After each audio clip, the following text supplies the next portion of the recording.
In this lesson on marriage, we're going to talk about self-improvement. In other words, a better we begins with me. In Matthew chapter 7 and verse 4, Jesus says, how can you say to your brother, let me remove the speck from your eye, when you've got a big old plank in your own eye?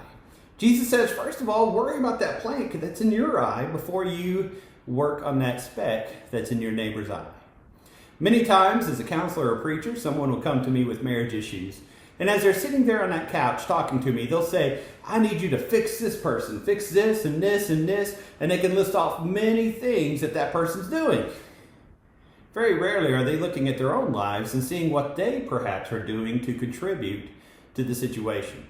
In 1 Peter chapter 3, looking at verse 1 through 4, Peter tells the folks who are reading his book, he says, wives, win your husbands to the Lord, not by nagging, but by living a chaste and a good life in front of them.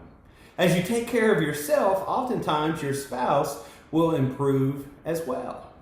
You see, love and example are very powerful tools. And so it's always important for us to ask ourselves, how am I contributing to the situation? Now, this is not talking about issues of abuse. No one deserves to be abused in any way. But it's talking about how in many situations in marriage, oftentimes we fail to see how we contribute to some of the issues that we have. And so what's the definition of a healthy family? Many times we see families at church or other places and they look like they're perfect. They look like everything's going well. But as a matter of fact, every family has issues in some way. And so what is the definition of a healthy family?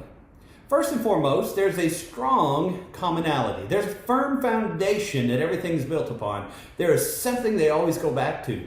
For us as Christians, we look at the verse that says, unless the Lord builds a house, they labor in vain who build it. And so as Christians, we recognize there's a firm foundation that the husband and the wife look to build as a basis of their marriage. It's something that holds the house together. A second thing that we see as far as the definition of a healthy family is not just a strong community, but a strong commitment. When you married your spouse, you made an oath, you made a vow that you would be with that spouse till death do you part. That's Romans chapter 7 and verse 2. Thirdly, we see not only a strong commonality, a strong commitment, but also a strong maturity. In a healthy family, there's a level of trust which is there. In a healthy family, the husband and the wife, they give one another an opportunity to have individual autonomy, to do things alone as well as together. And so there's a healthy balance which is there. And so how do you create an emotional maturity which is there?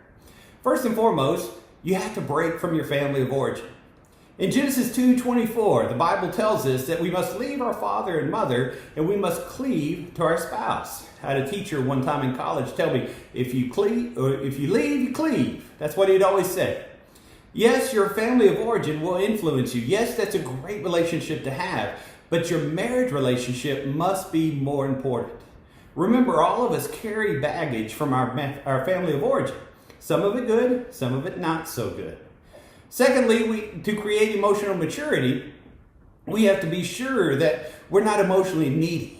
Some people are so worried about what everybody else thinks. Some people are always in such need of constant affirmation that it makes it very difficult for us to participate in a marital relationship. Thirdly, in order to create emotional maturity, we must be sure that we're not self-centered. You can't be manipulative. You can't always be competing with your children, competing with your spouse, trying to always be in the primary position and have all the focus on you. It's very important that while we may care what other people think, and we may compare ourselves, that's not what really matters to us. What really matters to us is helping our spouse, helping our children in their work for the Lord. We see that we create emotional maturity by not always having to have drama in life. Have you ever met somebody who always has to have some form of conflict which is going on, and that conflict is used to direct focus to self, to direct focus to other people? There's always got to be a bad guy in the world that they're always looking at. We don't need drama in our life because drama will exhaust us. Drama will exhaust other people. It's important for us to be a people without anxiety, to be a people who, as far as it is that we can handle ourselves, who are at peace. You see, when we create emotional maturity, we're going to make rational decisions. There's going to be a level of self-discipline within us. That's speaking about our money. That's speaking about our emotions. That's speaking about the language we use towards others. We realize that our actions have consequences. When we're emotionally mature, we're going to take responsibility for ourselves and for other people. There will be some ways in which we sacrifice what we want. We sacrifice some of our wants for the sake of our spouse and for the sake of our children. You see, emotionally mature people see that it's not all about us. If we're emotionally mature, we're going to be considerate of others. And we'll be considerate of our parents. Yes, you take advice from your parents. Yes, you listen to your parents. Yes, you have that relationship. But you can't be controlled by your family of origin, by other people besides your spouse.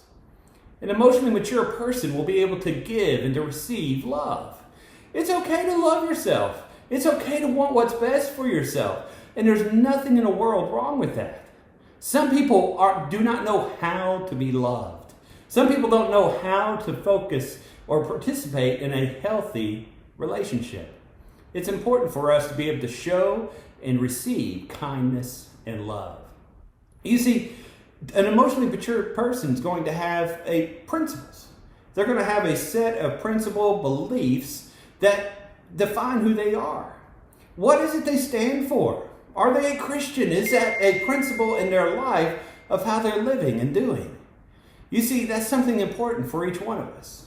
As emotional maturity decreases, there's greater stressors which will happen in life. And the higher our emotional maturity is, the better we can deal with those stressors.